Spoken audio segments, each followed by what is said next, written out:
Halo foodies, hari ini kita akan masak sawi putih ya. Cekidot, jangan lupa tonton sampai akhir. Dan jangan lupa di like, komen, dan subscribe ya. Untuk bahan yang pertama, ini adalah sawi putih ya. Kita siapkan satu buah sawi putih. Ini untuk ukuran sawinya tidak terlalu besar dan tidak terlalu kecil ya, jadi sedang aja. Kemudian kita potong-potong, ukuran potongnya juga sedang aja, jangan terlalu besar dan jangan terlalu kecil.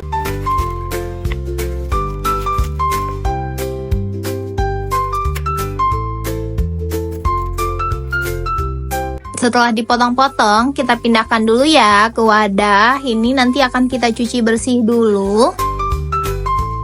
Bahan selanjutnya adalah bawang merah dan bawang putih. Ini bawang putihnya kita pakai 2 siung ya. Digeprek-geprek dulu, kemudian diiris kecil-kecil.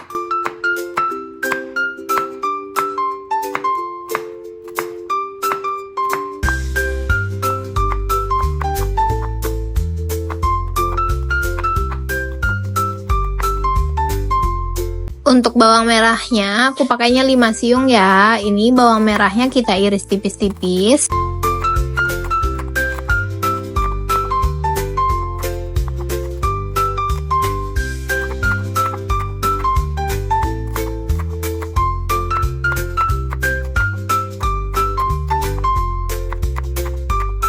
Bahan selanjutnya ini adalah cabai merah keriting ya. Untuk cabai merah keritingnya ini kita pakai 5 buah aja. Kita iris tipis-tipis dan posisi irisnya miring-miring ya.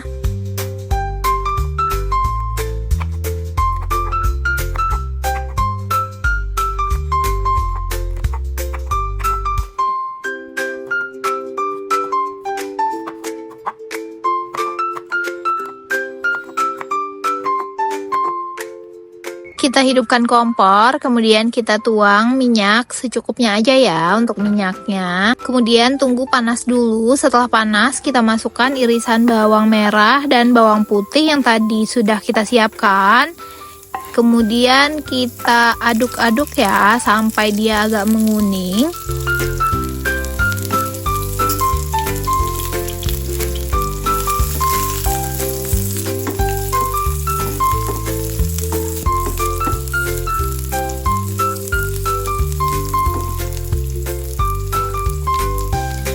Setelah bawang merah dan bawang putihnya menguning, ini kita masukkan irisan cabai yang sudah kita siapkan tadi ya.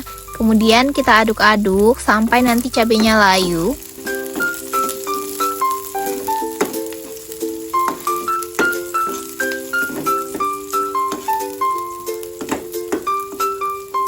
Setelah bawang putih, bawang merah, dan cabainya layu, ini kita sisihkan ya, kita kepinggirkan. Kemudian kita masukkan 1 butir telur ayam.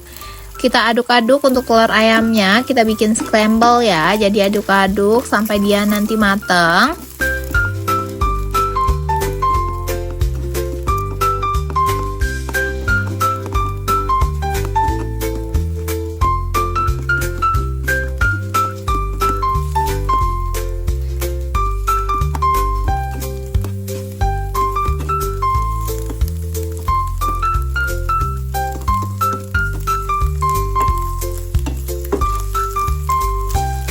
Setelah telurnya matang, ini kita tambahkan air ya. Airnya ditambahkan sedikit aja, karena ini nanti sawinya akan layu, jadi airnya jangan terlalu banyak ya. Setelah airnya dimasukkan, ini kita aduk-aduk ya, sambil menunggu airnya nanti mendidih. Nah, ketika airnya sudah mendidih, kita masukkan sawi yang sudah kita potong dan sudah kita cuci tadi ke dalam wajannya. Setelah semua sawi putihnya dimasukkan ke dalam wajan, ini kita aduk-aduk sedikit. Kemudian kita diamkan, kita tungguin satu sisinya layu. Setelah satu sisi cukup layu, ini kita aduk-aduk lagi biar dia matang di semua sisinya ya.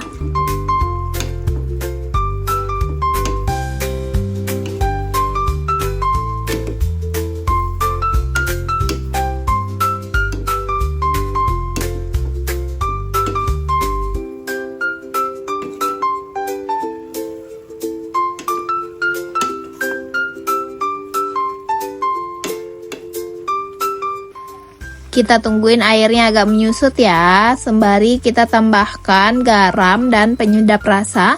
Untuk garam dan penyedap rasa tambahkan secukupnya aja, nanti teman-teman bisa koreksi rasa. Kalau misalnya kurang asin, bisa ditambahkan lagi ya garamnya kalau misalnya memang kurang asin.